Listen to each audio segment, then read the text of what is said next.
All right, Nolan, season over for the Crunch, obviously a bit earlier than everyone was expecting, but all in all, really solid year for the Crunch. When you look back at this year, what are you going to remember most?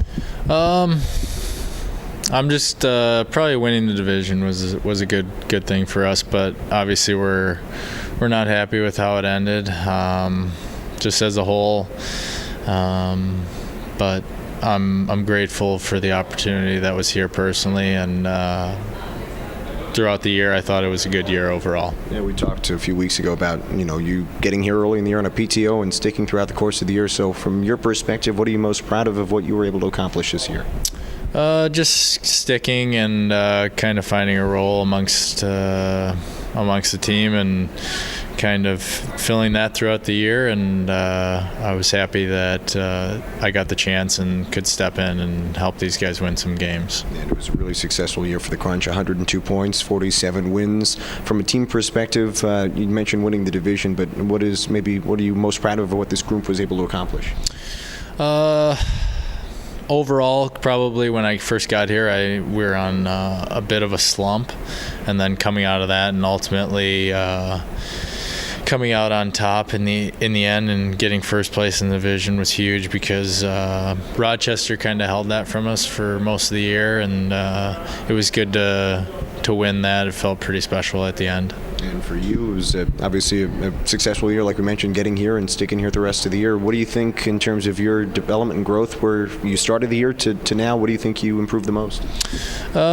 Just trying to break pucks out clean and chip in offensively when I can. That was probably what I wanted to work on most, is getting pucks through to the net as a D-man. But overall, I'm just thankful for Kenny and the whole staff for working with me and helped me out along the way.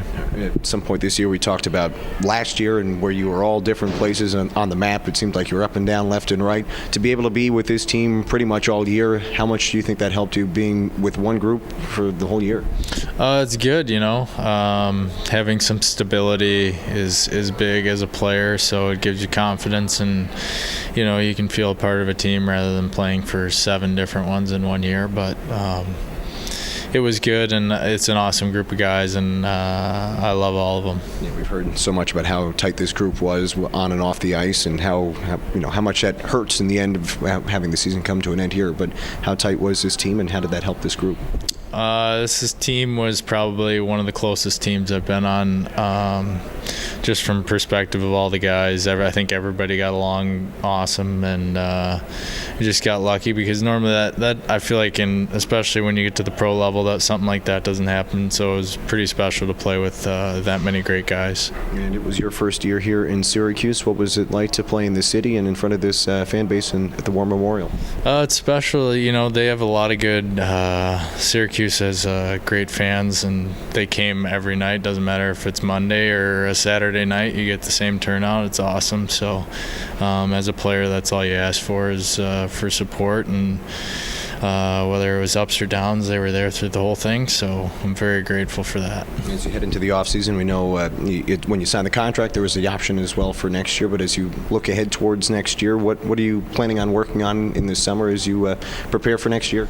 Probably just strength and trying to put a little bit of weight on coming into camp, be a little stronger on pucks in the corners and stuff like that. But overall strength, maybe a little bit of speed stuff, but it'll be a good summer, and I'm looking forward to getting after it.